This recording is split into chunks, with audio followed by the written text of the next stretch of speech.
Everyone, welcome to the channel Tutor Box.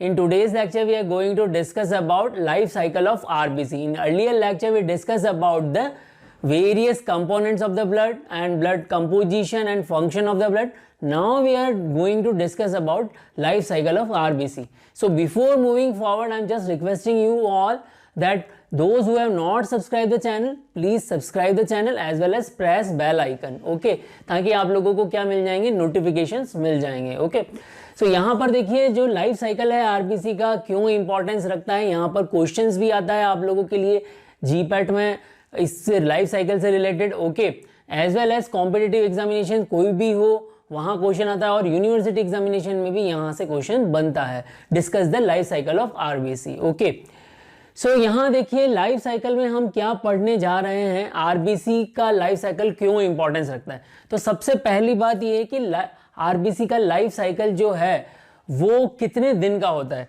So life cycle of RBC is of 120 days. Life cycle of RBC is 120 days. Okay, so क्यों 120 days का ही क्यों होता है इसका life cycle, क्योंकि आप देखिए यहाँ जितनी भी ब्लड वेसल्स है, आरबीसी को ब्लड को जो है ब्लड वेसल्स के अंदर मूव करना है. ओके, सो मैंने आप लोगों को लास्ट लेक्चर में बताया था कि हमारे पास में आर्टरीज हैं. Okay, these are what arteries and these are what capillaries. ये क्या है, कैपिलरीज हैं. क्लियर. सो ब्लड को आर्टरीज में जाना, आर्टरीज से कहाँ जाना है, कैपिलरीज में जाना है और कैपिलरीज से फिर वापस उसको वेन्यूल्स में जाना है. ओके, वेन्स के अंदर जाना है और वीकेंड से वेन्यूल्स के अंदर जाना है. तो यहाँ क्या होगा, यहाँ पर आरबीसी जब आर्टरीज से कैपिलरीज में जा रही है, कैपिलरीज से वेन्स में जा रही है, तो वो अपनी साइज को इंक्रीज और डिक्रीज कर रही है. जब उसकी साइज इंक्रीज और डिक्रीज होंगी तो मैंने आप लोगों को बताया था कि जो आरबीसी की प्लाज्मा मेम्ब्रेन है, आरबीसी प्लाज्मा मेम्ब्रेन फ्लेक्सिबल है. कैसी है, फ्लेक्सिबल है. ओके, आरबीसी की अगर प्लाज्मा मेम्ब्रेन फ्लेक्सिबल है तो उसकी वजह से साइज वो इंक्रीज और डिक्रीज कर सकती हैं. क्लियर. तो बट इसकी वजह से क्या होगा, जब आरबीसी रेगुलरली इस तरह से मूव करती रहेंगी तो उसमें टीयरिंग होगा. ओके, टीयरिंग एंड वियरिंग होने की वजह से क्या होगा, आरबीसी की धीरे धीरे रप्चर्ड होने लगेगी. Okay, so there is a possibility of RBC rupturing. Clear. And RBC में अपना खुद का न्यूक्लियस भी नहीं होता और खुद का माइटोकॉन्ड्रिया भी नहीं होता. अगर खुद का न्यूक्लियस और माइटोकॉन्ड्रिया हो तो आरबीसी काफी दिनों तक लाइव रह सकती है, बट खुद का न्यूक्लियस और माइटोकॉन्ड्रिया नहीं होता, उस वजह से लाइव नहीं रहती. इसीलिए दैट्स वाई बॉडी में जरूरत होती है किसकी, रेगुलरली आरबीसी के newer cells of RBC production. Okay, so body में जितनी अमाउंट में आरबीसी डैमेज होती है उसी अमाउंट में आरबीसी का प्रोडक्शन होता है. Means damage is equal to production. जितना डैमेज हो रहा है उतना ही प्रोडक्शन होगा. ओके, अगर डैमेज ज्यादा हुआ और प्रोडक्शन कम हुआ तो एनीमिया हो जाएगा. ओके, बॉडी में आरबीसी जो है ब्लड सेल्स की कमी हो जाएगी. Clear everyone. और उसी से हीमोग्लोबिन कम हो जाएगा. तो यहाँ आप समझिए कि किस तरह से इनका वियरिंग टीयरिंग होती है. तो यहाँ आप देखिए इंपॉर्टेंट पॉइंट्स क्या हैं. जो आरबीसी के वियरिंग और टीयरिंग होती है वो कहाँ कहाँ हो सकती है बेसिकली. तो यहाँ जो मैक्रोफेजेस हैं, मैक्रोफेजेस ऑफ लीवर हो सकती है, macrophages of liver. Okay, macrophages of liver हम कह सकते हैं. उसके अलावा स्प्लीन हो गया. उसके अलावा क्या हो गया, spleen and RBM, red bone marrow. Okay, so liver, spleen और रेड बोन मैरो में जो मैक्रोफेजेस होंगी वो आरबीसी का क्या करेंगे, फेगोसिटाइज करेंगे. वो what they are doing, phagocytes. Okay, phagocytize जो होगा, फेगोसिटाइज ऑफ आरबीसी सेल्स होगा. Okay, in macrophages. तो ये जो मैंने आप लोगों के सामने डायग्राम बनाया, this is what about the macrophage. This is what about the macrophage. Okay, so from circulation of the blood, circulation of blood about 120 days. Okay, circulation of blood about 120 days, RBC circulation about 120 days. Okay, then they reaching into the this macrophages. What here they are reaching. Clear. So this is the ruptured RBC. These are what, और ruptured RBC. ये जो RBC मैंने बनाई है ये कैसी है, ruptured RBC है. अगर मैक्रोफेज के अंदर रप्चर्ड आरबीसी होंगी तो इसमें आरबीसी के अंदर होता क्या है basically, it can contain haemoglobin, it contain what, haemoglobin, ये इसके अंदर हीमोग्लोबिन होता है, it contain what, haemoglobin. Haemoglobin further 2 parts में डिवाइड हो जाता है। Haemoglobin is made up of what, haem plus globin. So haem जो है वो हमारा यहाँ आ गया, हीम जो है हमारा यहाँ आ गया, and this is what, globin. Okay, now just look on the globin, what happened with the globin, globin के साथ क्या होगा। सो ग्लोबिन फर्दर कन्वर्ट और we can say broken down into amino acid, these are what, amino acid. Okay, these are what, amino acid. So globin further किस में convert हो जाएगा, broken down हो जाएगा किस में, अमाइनो एसिड में, and these amino acid again reutilize. Okay, so amino acid reutilized for RBC production. Okay, इन्हीं को दोबारा से RBC के प्रोडक्शन में यूज ले लिया जाएगा for the formation of globin. यही अमाइनो एसिड फर्दर दोबारा से ग्लोबिन का प्रोडक्शन करने में काम में आ जाएंगे। ओके, सो दिस इज, ये तो कहानी हो गई किसकी, ग्लोबिन की। अब हम देखते हैं कि हीम की क्या कहानी है, हीम की क्या कहानी है। ओके, हीम के अंदर क्या होता है, आयरन होता है and it is in the form of Fe। सो यहां से जो है आयरन जो है डिटेच होगा, आयरन जो है रिमूव होगा, स्प्लिट होगा, और यहाँ आयरन की जो हमारे पास में जो फॉर्म मिलेगी वो कौन सी मिलेगी, अब यहाँ से रिमूव होने के बाद में वो कौन सी फॉर्म होगी, Fe+3। नाउ आयरन ऐसा मॉलिक्यूल है जो कि खुद अपने आप में ट्रांसपोर्ट नहीं हो सकता। जैसे सपोज करो आज मुझे उदयपुर से अगर कहीं और दूसरी जगह, दूसरी सिटी में जाना है, तो आई रिक्वायर व्हाट, मुझे कोई ना कोई ट्रांसपोर्टेशन का व्हीकल चाहिए, ट्रांसपोर्ट होने का व्हीकल चाहिए। ओके, मैं ट्रेन से जाऊंगा, प्लेन से जाऊंगा या कार से जाऊंगा। ओके, मेरे पास ये सारे ही व्हीकल मौजूद हैं। बट आयरन को बॉडी में अगर एक जगह से दूसरी जगह मूव करना है, तो आयरन को मूव करने के लिए एक ट्रांसपोर्टर की आवश्यकता होती है, उसके लिए एक ट्रांसपोर्टर की आवश्यकता होती है। सो ये हमारा आयरन यहाँ से, हीम से, यहाँ मैक्रोफेजेस से निकलकर फर्दर कहाँ जाएगा, ब्लड सर्कुलेशन में जाएगा, और ब्लड सर्कुलेशन में आयरन जो है हमारा Fe+3 फॉर्म में है। But now iron is with its transporter, iron जो है इसका वो क्या होगा, इसका ट्रांसपोर्टर के साथ होगा, और इसका ट्रांसपोर्टर कौन है, transferrin. Okay, iron is with its transferrin transporter. So this is a iron and transferrin complex. यहां पर आयरन और ट्रांसफरिन का क्या बन गया है, कॉम्प्लेक्स बन गया है। ओके, सो ये कॉम्प्लेक्स फर्दर कहां होगा, अब ये आयरन को जो है वो क्या कर रहा है, ट्रांसपोर्ट कर रहा है बॉडी में। नाउ अब जब भी हमारी बॉडी में एक्सेस अमाउंट में आयरन होगा, तो बॉडी क्या करती है, एक्सेस अमाउंट को क्या कर लेती है, स्टोर कर लेती है। So now this iron and transferrin complex move into the liver sales.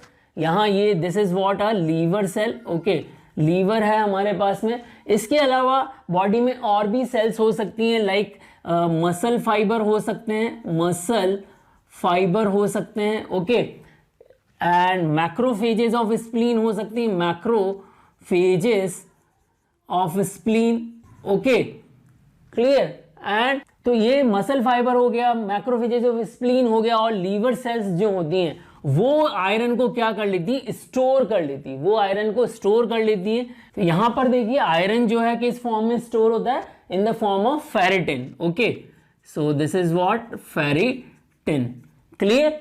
Now iron store हो गया यहाँ पर, तो हमारा एक फंक्शन तो हो गया कि हमने आयरन को स्टोर कर लिया। अब again there is a possibility कि आयरन की जरूरत बॉडी को पड़ जाए। अब जब आयरन की जरूरत बॉडी को पड़ेगी, तो आयरन को वापस उस जो स्टोरेज लोकेशन है उससे बाहर निकाला जाएगा। Okay, so again iron is removed from its storage place, और ये अगेन फर्दर वापस किस फॉर्म में आता है, Fe+3। एंड जब ये लीवर सेल से रिमूव होकर, डिटैच होकर वापस अपनी ट्रांसपोर्टिंग फेज के अंदर जाएगा, तो कौन इसको ट्रांसपोर्ट करेगा, ट्रांसफरिन। ओके, सो ट्रांसफरिन अगेन इसको ट्रांसपोर्ट करेगा। तो now iron and transferrin complex दोबारा से हमारे पास में बन गया। तो अब यहां पर क्या होगा, this complex further reaches into the RBM, red bone marrow में यहां पर पहुंच जाएगा। ओके, सो इट्स ये जो कॉम्प्लेक्स है इससे फर्दर क्या किया जाएगा, आयरन को डिटैच कर लिया जाएगा। क्या कर लिया जाएगा, आयरन को डिटैच कर लिया जाएगा। Now there is a possibility of RBC production. Okay, यहां पर अब आरबीसी रेड बोन मैरो में क्या होगा, इरिथ्रोपोइसिस स्टार्ट होगा।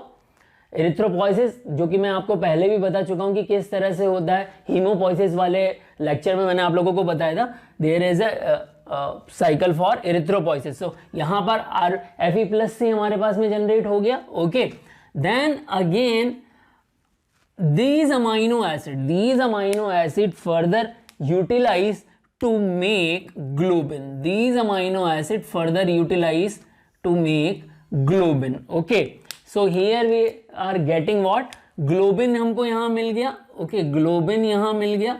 क्लियर। इसके साथ साथ में रेड बोन मैरो में एक और चीज चाहिए, that is what, vitamin B12। That is what, vitamin B12। Okay, so यहां पर हमारे पास में तीन चीजें आ गई, Fe+3 आ गया, ग्लोबिन आ गया और विटामिन B12 आ गया। But here we also required one hormone for the erythropoiesis, जो कि मैंने आप लोगों को बताया था। The hormone is known as EPO, erythropoietin. Hormone is known as erythropoietin. Okay, so ये सब चारों मिल जाएंगे। ग्लोबिन हमारे पास में बन चुका है और अगेन आयरन हमारे पास में आ चुका है, तो हम अगेन हीमोग्लोबिन की फॉर्मेशन कर लेंगे। And vitamin B12 and EPO are required for the erythropoiesis. तो यहाँ रेड बोन मैरो में इरिथ्रोपोइसिस स्टार्ट हो जाएगा और यहाँ पर जो है आरबीसी सेल्स बन जाएंगी and these RBC cell again move into the blood circulation of the blood. These RBC cells again move into the circulation of the blood. Okay, ये सारी दोबारा से कहाँ पहुंच जाएंगी, सर्कुलेशन ऑफ ब्लड में पहुंच जाएंगी। क्लियर। सो ये this is the how RBC generate again. Clear. अब यहां एक चीज और आप देखिए, यहां हीम में से आयरन निकल गया है। सो नाउ हीम जो बचा है वो क्या बचा है, अगर हम ये कहें कि आयरन निकलने के बाद जो हीम का पोर्शन है, this portion is what, a particularly non iron portion of haem. This is what, non iron portion. Okay, so non-iron portion further convert into biliverdin. Further convert into biliverdin. Biliverdin. Okay, biliverdin is a green color pigment. Biliverdin is a green color pigment. Now further biliverdin convert into bilirubin. Further biliverdin convert into bilirubin. Okay, bilirubin is a yellow color pigment. It is what, a yellow color pigment. So I am writing here, ये yellow color का है। okay, and ये कौन से colour का है, green color का है। okay, यहां पर भी क्वेश्चन आप लोगों के लिए पूछ लिया जाता है। Now biliverdin further transfer into the liver cells. Bilirubin further transferred into the liver cell. Okay, so here we have a what, bilirubin. Okay, now bilirubin is further from the liver cell move into the GIT tract. यहां से ये कहाँ put किया जाएगा, bile में चला जाएगा। Okay, into the bile. यहां से लीवर सेल से कहाँ इसको डाल दिया जाएगा, बिलीरूबिन को बाइल में डाल दिया गया and from bile it move into the small intestine. Small intestine. Okay, from, तो यहां पर देखिए ये स्मॉल इंटेस्टाइन में पहुंच गया। अब स्मॉल इंटेस्टाइन से बिलीरूबिन कहां पहुंच जाएगा, it reaches into large intestine. It reaches into large intestine. Okay, so this is what, a large intestine. This is what, a large intestine. Okay, so यहां पर हमारे पास में क्या आ गया, bilirubin. Okay, now bilirubin further convert into urobilinogen. Further convert into urobilinogen. Urobilinogen. Okay, in the presence of bacteria. In the presence of bacteria. Now urobilinogen further move in some part of urobilinogen again reabsorb into the kidney. Okay, into the blood circulation and it reaches into the kidney. So this is the formation of urobilin. Okay, here is what we have, a urobilin. urobilin, and some of the urobilinogen is convert into stercobilin. Okay, and this is the stercobilin which gives the color of the feces, color of feces. Okay, that is what a brown color. जो feces का जो color होता है वो कैसा होता है? Brown color. Okay, brown color. Clear? So यहां पर आप देखिए क्या हो रहा है. बेसिकली यहां से दोबारा से आप इसको समझिए क्या हो रहा है. बिलीरुबिन जो है कहां से आ रहा है? लीवर से आ रहा है और स्मॉल बाइल के थ्रू स्मॉल इंटेस्टाइन में पहुंच रहा है. स्मॉल इंटेस्टाइन से लार्ज इंटेस्टाइन में बिलीरुबिन पहुंच रहा है. Bilirubin further convert into the presence of bacteria. यहाँ बैक्टीरिया की प्रेजेंस में यूरोबिलिनोजन में कन्वर्ट हो रहा है. एंड यूरोबिलिनोजन से स्मॉल पोर्शन जो है कन्वर्ट होकर यूरोबिलिन बन रहा है. और यूरोबिलिन जो है वो ब्लड सर्कुलेशन के थ्रू किडनी में पहुंच रहा है एंड किडनी के थ्रू एक्सक्रीट हो रहा है. ओके, फर्दर यूरोबिलिनोजन जो है स्टेरकोबिलिन में कन्वर्ट हो जाता है in the presence of some of the bacteria as well as some enzyme. और यहाँ स्टेरकोबिलिन जो है इसी की वजह से जो स्टूल होता है उसका कलर होता है ब्राउन. तो ये क्वेश्चन बनता है आप लोगों के लिए कि किसकी वजह से स्टूल का जो कलर होता है वो ब्राउन होता है. तो answer is stercobilin. Answer is stercobilin. Okay, so hopefully जो मैंने आप लोगों को यहाँ पर समझाया आप लोगों को समझ में आ गया होगा. ओके, यहाँ क्विक रिवीजन में करके आप लोगों को बता देता हूँ क्या हुआ है.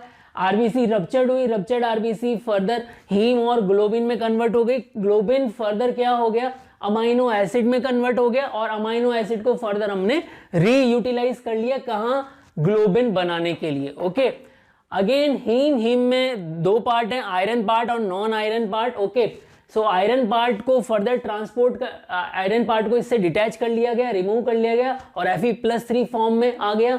आयरन को हम ट्रांसपोर्ट कर रहे हैं with the help of transferrin. और ट्रांसफरिन यहां पर ये कॉम्प्लेक्स बन गया और आयरन को फर्दर लीवर के अंदर स्टोर कर लिया गया. ओके, लीवर के अंदर स्टोर करने के बाद फेरेटिन की फॉर्म में ये स्टोर हो गया और जब कभी भी जरूरत पड़ेगी आयरन को दोबारा से यूज कर लिया जाएगा. अगेन दोबारा सेम कॉम्प्लेक्स बन गया और ये रेड बोन मेरो में पहुंच गया जहां पर कि EPO है, Fe+3 है, ग्लोबिन है और विटामिन B12 है जो कि आरबीसी का रिप्रोडक्शन करने में हेल्प करेंगे. ओके, नॉन आयरन पोर्शन जो है बिलीवर्डिन में कन्वर्ट हुआ. उसके बाद बिलीरुबिन में कन्वर्ट हुआ एंड बिलीरुबिन फर्दर लीवर में पहुंचा. लीवर से small intestine and then large intestine. यहाँ बिलीरुबिन बैक्टीरिया की प्रेजेंस में यूरोबिलिनोजन में कन्वर्ट हुआ. देन स्टेरकोबिलिन एंड यूरोबिलिन जो है यूरोबिलिनोजन से बना वो अगेन एक्सक्रीट हो रहा है किडनी की हेल्प से. ओके, सो होपफुली जो भी मैंने आरबीसी का लाइफ साइकिल आप लोगों को समझाया आप लोगों को रियली में मुझे आशा है कि आप लोगों को समझ में आया होगा. यहाँ मैंने कुछ क्वेश्चन आरबीसी की लाइफ साइकिल से रिलेटेड आप लोगों के लिए MCQ दिए हुए हैं. उन क्वेश्चंस के आंसर आप कमेंट बॉक्स में लिखें.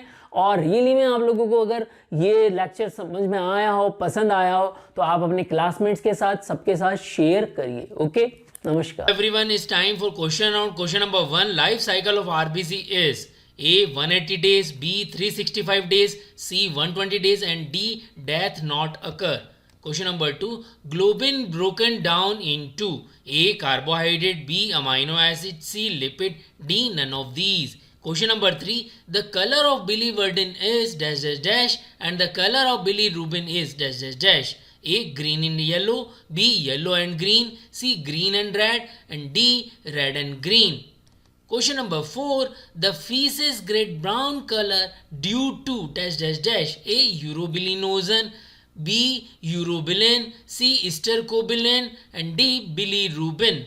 Question number 5, transfer in transport which form of iron dash dash dash. A Fe+3, B Fe+2, C both of these and D none of these. So I already discussed answer of all of these questions in the lecture. If you have any doubt in these questions then go through with the lecture again and answer in comment box.